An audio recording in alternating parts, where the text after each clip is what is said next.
Well,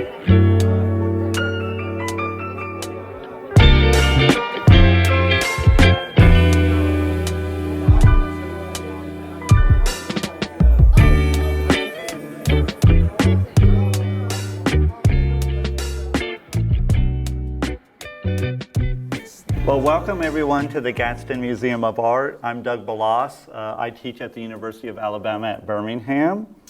And I really want to thank everyone for coming out in the weather this afternoon. It's a treat for me to get to ask questions of one of my very favorite Alabamians and artists, and especially close friends today.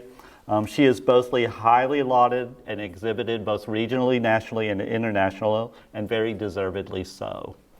I'm so excited to welcome and speak with Ann Sampson, whose retrospective exhibition has been long awaited by so many of us. So thank you, Ann, for coming today. Thank all of you. And so what we're going to do is I'm going to ask, you're blushing already, Ann.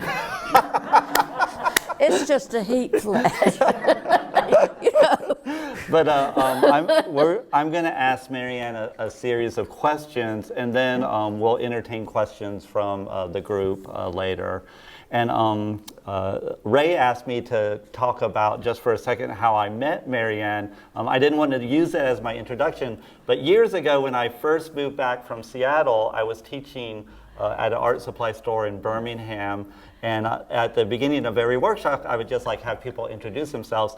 And so we were going around the room, and suddenly this woman said, "Oh, my name's Ann Sampson, blah, blah, blah." And I was like, "Wow, did you know there's a really famous book artist?" Because I was teaching a book arts class. I was like, "Did you know there's a really famous book artist from Alabama?" And she was like, "Yeah, I'm Ann Sampson."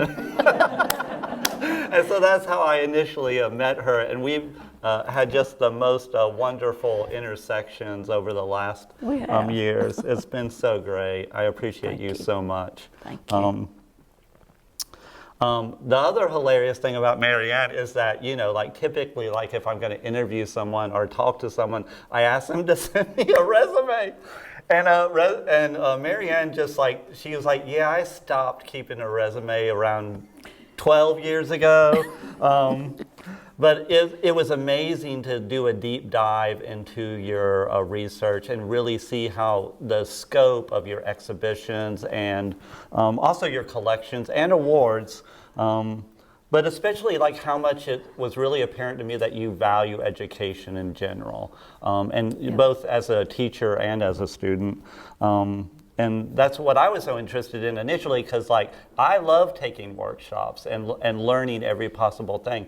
Will you talk to us just a little bit about your trajectory with book arts and drawing and how you got into it originally? Well, originally, after I graduated, I'm always a little behind everybody else in any field for some reason. But I initially started my adult life as a RN. I was a nurse, and I always knew I wanted to go into art, and so I did. I finally, and then got pregnant, had a baby, and that kind of squashed any education for a little bit there. And after a while, I decided to major in Spanish as well as art, do a double major, and I worked out all of the studio work and so forth. I got that all set up, so because you're tied up in one studio area, and then language is another studio level, so you have to kind of watch things there. And after I got that, I had never shown my work until after I graduated, and I decided to, I met Sally Johnson and Sarah Armstrong in downtown Birmingham, and I think we were probably one of the first groups to go downtown and have our studio out of the home. And I rented a press from Sarah, and I had that to look forward to before I invested in my own press. How much was I going to use and so forth. And I stayed down there about 2 years. Then I bought my own press, moved back home for a little while, and then decided I needed my own space out of home. And so I started looking in Birmingham and then got as far as Leeds. It was tempting, some of the old buildings there. And I wanted to repeat what we'd had in downtown Birmingham, but I knew I was going to move up to the farm area up in St. Clair County. So that's why I ended up in Ragland, Alabama. One Saturday I cut through Ragland. I'd Right. never been there, and I saw this building for sale, so I went and bought it. And it was falling down. It was really in terrible shape. But it opened up a lot of freedom for me to have my own space in which to work. It was just 2 floors, nearly 2,000 square feet, and that just, gosh, that gives you so much opportunity as an artist to have your own space, and I took off from there. But as far as books go, I had a show with Sally and Ann, and we traveled it around the South, and then I got exposed to books from a show in Richmond, Virginia, that we all had gone to, and I was just blown away by it, that people could put together these beautiful things. And I thought, oh, I can do everything with a book, everything you want to do. You can paint it, you print it, you can sew it, you can do thousands of things you can't just put on the wall and do. So that's what changed my whole direction there. I like the conversation direction we're going, because one of the things that I was so fascinated by the first time I was ever in your studio a long time ago was like, you were such a multidisciplinary artist, and it seems like it's really part of your oeuvre. Will you talk a little bit about that evolution and that you got a terminal degree in MFA in book arts from Tuscaloosa, but I'm trying to remember your work specifically in Tuscaloosa. Was it mostly printmaking and drawing, or did you, because like in your Ragland studio, there's like photo stuff and printmaking stuff and so many different things. It's really interesting. Well, I was keenly interested in photography when I was out at Sanford. They had not offered it before, and Mary White taught. She volunteered to teach photography, and I fell in love with photography and set up my own dark room back in the 70s, and did what I could at that point, and then needed to learn other things. There's always something else you can learn. I loved working with clay, and would have gone in that direction, except we were in an old house, and you have to, before you can set up a kiln, you've got to have a good supply of electricity. And we had an old-fashioned cellar that was filled with water when we had heavy rains, and it just wasn't conducive to setting up a kiln. Kilns are really hard on fuse boxes. Yes, they sure. really are. They really. But I did go that route, and I still love to mold clay, and you'll see little bits and pieces of things that I've done over the years. They're crude, but I like that aspect of what clay can do. Will you talk a little bit about generally like your inspirations and maybe the whole idea of the genesis of the One-Eyed Opera Company? Well, some of my earlier books had drawings in them, and that the characters were looking at the side like that. And I was desperate to have a name for my studio. I remember talking with Ann Benton, and we talked about we need to name a place. That's so important, Yeah. And my friend Paula Gourley would talk about calling it an atelier. I said, no, not here, not family. You don't call them ateliers, anything. That would be kind of great in a weird way, though.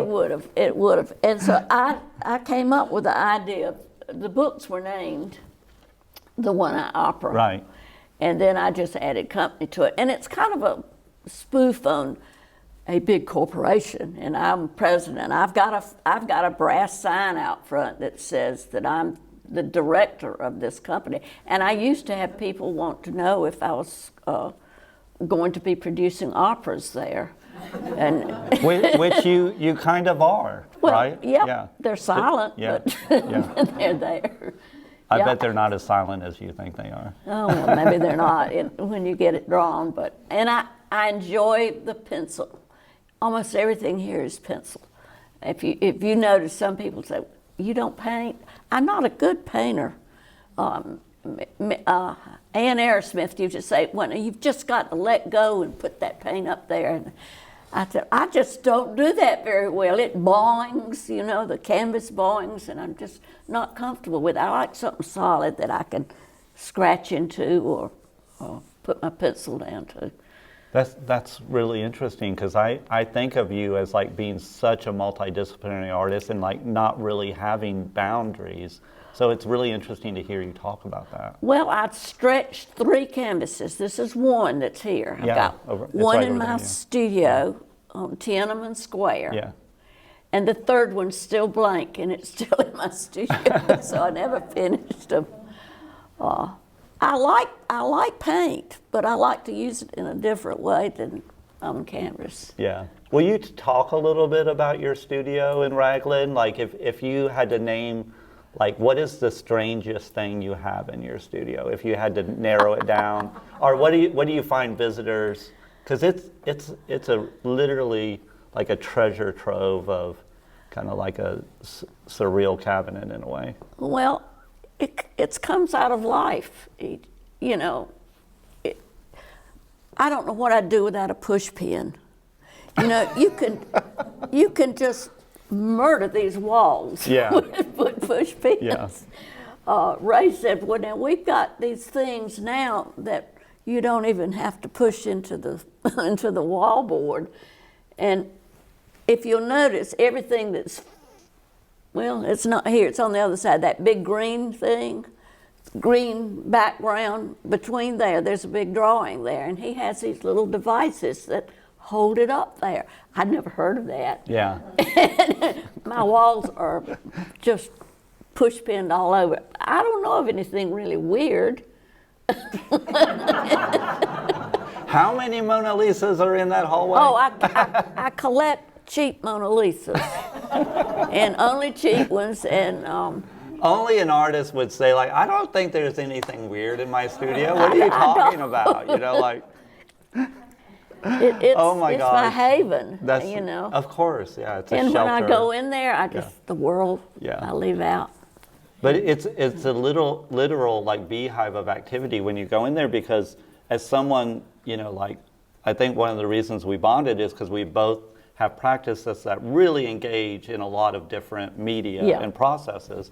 And I know all those processes. And so when I walk in and I see those types of letter presses, and then right next door there's like huge drawings, and then upstairs there's like prints in process. There's a lot of things going on, which I think is so amazing and fun to think about. Well, I usually set a goal, and I proceed to that, to fulfill that goal.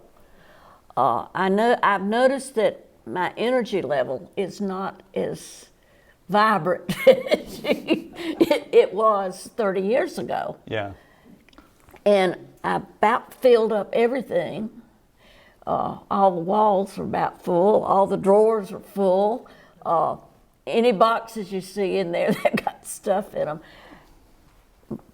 But I don't know, there's nothing else I could do except go there and work on something. I'm working on cyanotypes now, and also assemblegraphs. Pam Freeman and I are working on what is called a assemblegraph, where we're running it through the one of the presses upstairs, and we're working with water-based inks and found materials, and seeing what they'll create. So you're doing it on the intaglio press? Yes, I'm working on the intaglio and press. Your sweet friend earlier was asking about like book binding and like Coptic binding, and one of the things I noticed is that like there's like, I think I could probably name 6 styles of Coptic binding. Yes. But binding books in of itself is a very long, laborious process. It is, But that's there's like a sustain there that is interesting to me. And so like, is that something you think about? Because I just want you guys to, like, especially if you get to come to see the exhibition, there's over 200 objects in here, and a lot of them are extremely long processes, like actually laying out letterpress, besides the fact that you have to find the text or an author to work with. So we're talking about like 3 to 6 or even a year-long project sometimes. And so I'm so interested in how you manage to organize all that and keep your sanity. Who said I'm sane? Is the jury out? Is the jury still out on that? Yeah, it's still out on that. When I commit to printing letterpress and working with an artist, I allow at least 2 years, because I know that it has to be, certain things have to be done like this.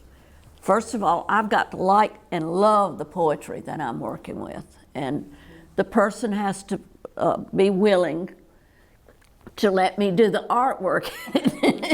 But they get a good deal. I think they get a good deal. I spend 2 years on their words and give them about 50 books.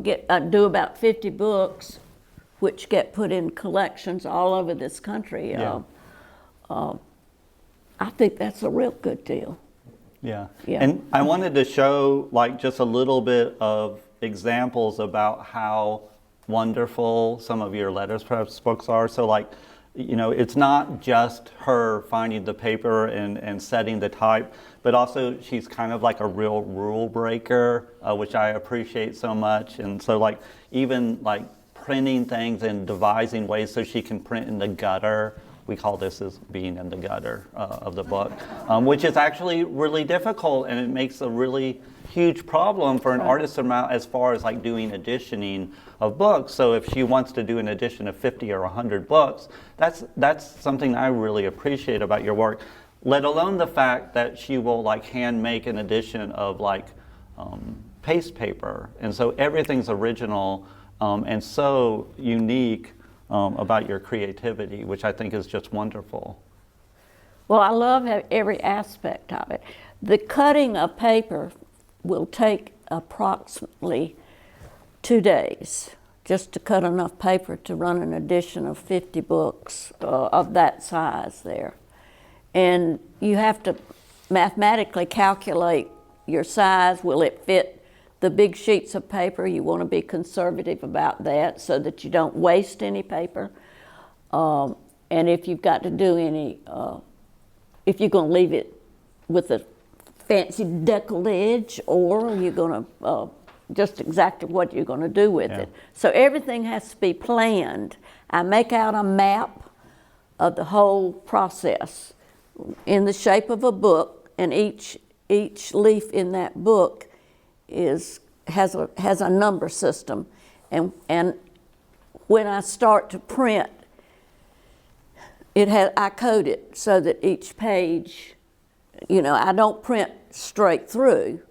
I'll pick so and so and so and so, and I limit myself to maybe 2 runs a day, or 3 is hard. I mean, that's hard on you physically because you're standing up cranking a press all day long. Then I lay them out to dry overnight, and then you want to do the front and back. You've got to make sure you've got that all lined up, and that's why I allow 2 years. And then I have to bind them all, and they're all folded up with the little coat on the outside, what's in there, and that kind of thing. And then I pull them as I need them. I hadn't done any printing now in about 10, 12 years since. Not letterpress of edition books. No, not edition books. No. I'm making one-of-a-kind books, but I love working with the press and setting the type. I am not seeing well now. I'm going blind, and my eyes are not the best in the world, so I hadn't tried my number 10-point type. And I called Michael Bixler a couple of years ago about setting some type for a certain part, something I was going to do.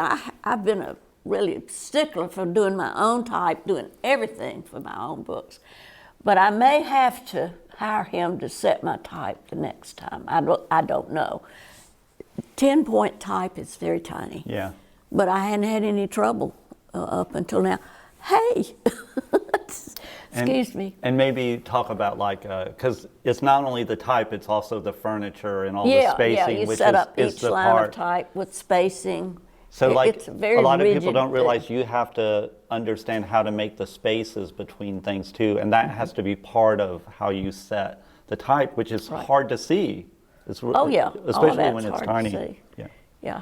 So as far as like the retrospective goes, do you want to just talk a little bit about like any links that are between your drawing, your book arts, and your other projects? Like one of the things I initially thought when I first came to see the exhibition when it was open is that like in book arts, you know, we have like a single piece of paper, which we would say is a folio, and you have a front and a back side. And that idea of like recto and verso is something that I notice goes through even other works in a way, sometimes conceptually, and it's definitely a thing in book arts too. So as far as like the transformation or the narratives you do, like how would you talk about that idea of recto and verso and what's seen and what's unseen? Or Well, if you're printing, you've got words that are going to go behind it, and they have to match up, front and back. All those lines have to be right, dead on. So if you held it up, you don't see a little raggedy line hanging down here. So that's one thing with printing. If you're doing a one-of-a-kind book, you may choose to just do something fairly neutral, like I use inks or paint, something that is more monochromatic and less of a subject. On the back side of the whole book, and then make the focal point, the subject of your book, on these page spreads throughout. I guess I noticed like in a lot of the content of your book and even the content of your drawings, there's so much layering. And in the books, there's die cuts where you actually see through, or there'll be like envelopes that are made that are attached to the page that have something inside them that you have to investigate. And that's part of recto verso for me too. Yeah, this book over here has a sheet I like surprises. You must engage your reader when you're doing a book, and you've got to think about what holds your attention. And there's something about curiosity. The human mind is curious. So I did little individual folios for all this edition. I think I did 50. A lot of handwork in this. It's a lot of hand coloring. And I inserted little pictures and stamps and made a little folio for all of these books. And they're all different. But you've got to pick it up. And your human nature will make you do that. I don't worry about that. Yeah, but even in like some of your collages and drawings, there's a lot of layering of there things is, yes. that Yes, you know yes. like is optical fusing, but also optical like discovery that you, unless you look carefully, you're going to miss things that are hidden and things like that. A lot of the work over here, that wall, all those big confused drawings. Yeah, and in the hallway, there's some wonderful little collages too. Just also, fusing things and letting that end it and pick up with another idea. But you unify it with your colors and textures of your drawing materials. And then like I noticed like in a lot of your sculptures, you use like the palm leaf structure. Oh, you're talking about the tree, tree books, yeah. I like to skin limbs. I don't know how to say that, but you cut off. You like to remove the bark from limbs. Absolutely, but I call skinning it. And one summer I was I decided I would skin a lot of oak tree limbs. And I did. I just brought them, and I whittled all summer long, you know, until I had lots of limbs like you see in here. And I was particularly looking for a structure to hold these books that are prayer books. And they're based on an Eastern prayer book form, which monks use to write their scripture on. They take a palm leaf, scratch into it their scriptures, and then smoke it. And then they would put it together in leaf stacks, make probably a wooden top. I love that you just said skin limbs and then smoke leaves, and no one laughed. But yeah. I didn't get that one. Anyhow, these were sacred books. I know that Sanford has one from Ethiopia, so it was... Sure, it goes all the way across Eastern religion, and they're basically how they record their sutras that they would then meditatively chant over and over again. And they have to be able to move them quickly from because they don't do pages, they just move them like that. Yeah, so. It's kind of a Venetian blind. Some people use that, but I don't like that. It's just... I don't want my books called a Venetian blind. I like the prayer book structure. It seems more sophisticated and true. And I think they're remarkably airy in a way, They are. which is really interesting. Yeah. And they're also kind of, I don't know, when I first saw them, I thought there was something about a childhood swing attitude. Yeah, they do have that. And they have a really cool, humble thing. Yeah. Do you want to talk a little bit, because basically the way I understood it from Ray, Karen was especially interested in you having this retrospective, and Mary Ann and I share two really good friends, Karen and Larry Lou, who have recently passed. Yeah.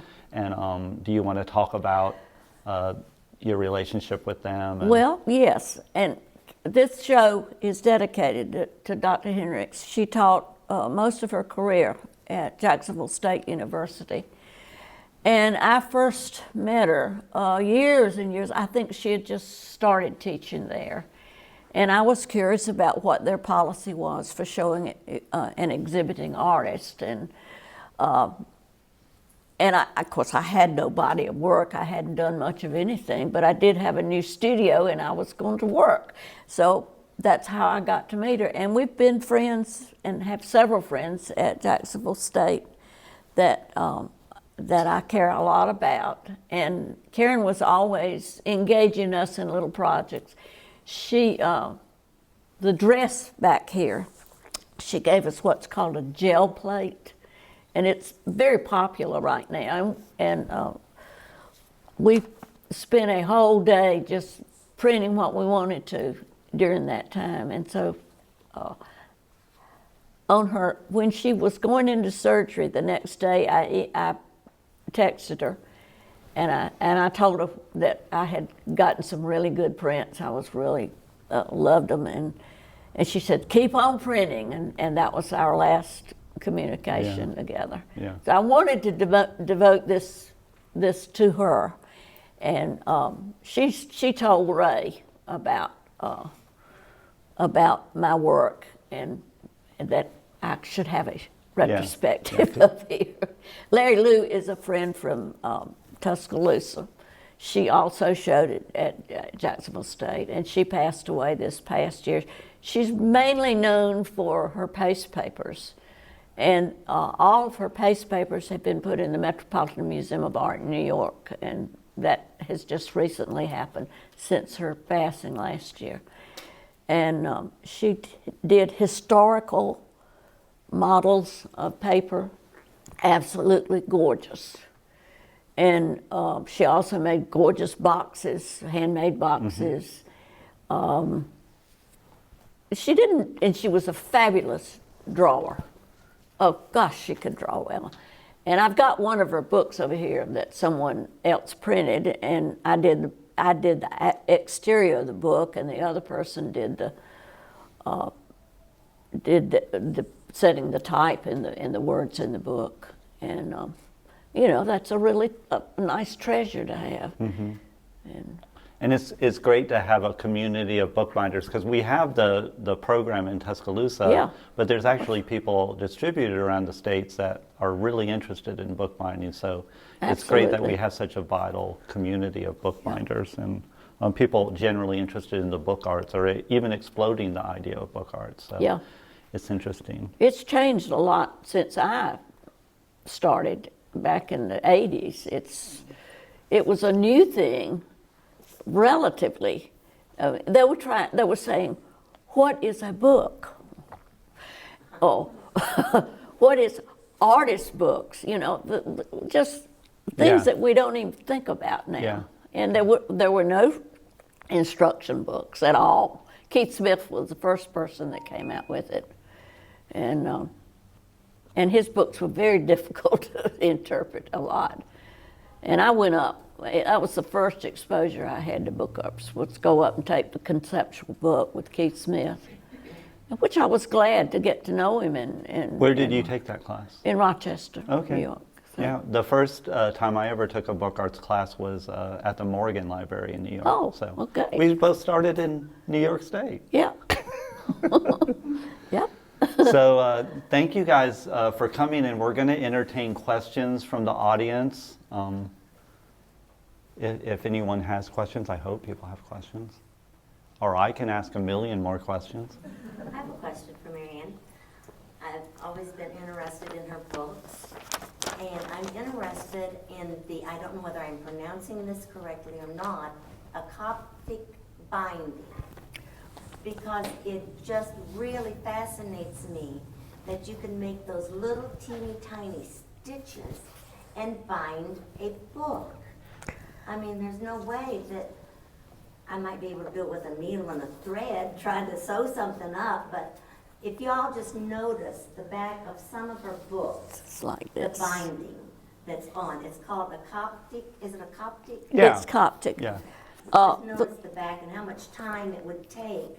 Tell us how much time it would take you, Mary Ann, to put a book, to bind a book together like that. Well, this is small, and maybe a couple of hours, but not much. And let me tell you about the history of the Coptics were Christians in northern Egypt, and this was the first way that they sewed their pages together this way. But it has a wonderful advantage in that it falls open. It's not like our European codex book, and I don't even have one. I've almost quit doing anything that's a codex because I love this structure. I generally use, you use 2 needles for every station. That's what this is called.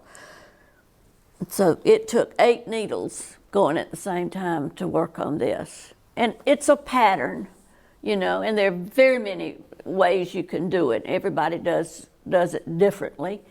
Chooses the pattern that they like. This is the strongest in that you've got a station here that holds the book together. This holds it together, and it's completely independent of the other station. The action of books is important when you're doing it. You don't want this thing wobbling and falling to pieces. No one would ever want it if you did that. But this is sturdy, and it opens up. You can spread it. It makes a great sketchbook because it's open, and you can see both the recto and the verso and flip through it very easily. But it's very time-consuming, and so it wouldn't be in the general market. Everything is glued together that way. And how old is this binding? Do you know how old? 4th century BC. 4th century BC. Thank you.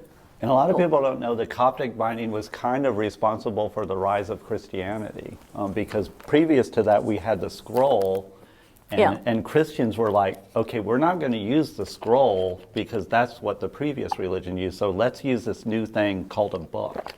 And it literally is kind of responsible for how the onset of Christianity. Yeah. It occurs at the same time. Fascinating.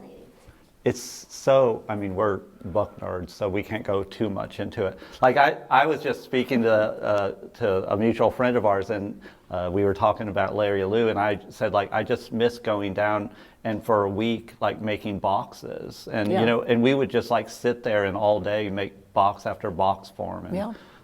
so fun. It is fun. Larry Lou was a supreme box maker. Yeah. Anything else? I got a question. Yes? It's kind of personal. I took a class from you, you know, when you teach at JSU or whatever, and I was making a book, and I didn't finish it, and because I'm kind of slow. I was kind of slow in your class, too. I came up with Doug. And so when I bring it up to Ragland, will you show me how to finish it? I will. Be glad to. I love company. Okay, I'll do that then as soon as we get finished at school. Okay. I'll get you if you don't come. I want to finish it. Yeah. Anything else? I have a question. The idea of an opera seems to involve a lot of narrative in my mind. And I was curious, how many of the figures and faces in your work do we see are recurring characters? Do they have histories? Do they have stories? And how important is that to your work? I draw spontaneously. I do not consciously make any I'm not trying to create something, recreate something. It's just free flow. And particularly when I'm drawing characters. I like the expression on the human face. It tells so much about people. I'm just fascinated by it. And these masks don't help one bit, but you do. Your whole psyche and your whole brain and everything is displayed in your facial expression, your eyes. I mean, that's something that's so human that I'm fascinated by it. There's a certain drama to people that get on the stage that they recreate these expressions that they think that's, we have a lot of things in common that way. Wouldn't you agree? Yeah, like universal human expression. Yeah. Yeah, definitely. Oh, did I answer that? Yes, that's good. Okay. Alan. Well, thank everyone for coming, and if you need more information about the exhibition, you can go to the Gadsden Museum Facebook page or Instagram page, or just contact them directly through the website. Have a great night. Thank you.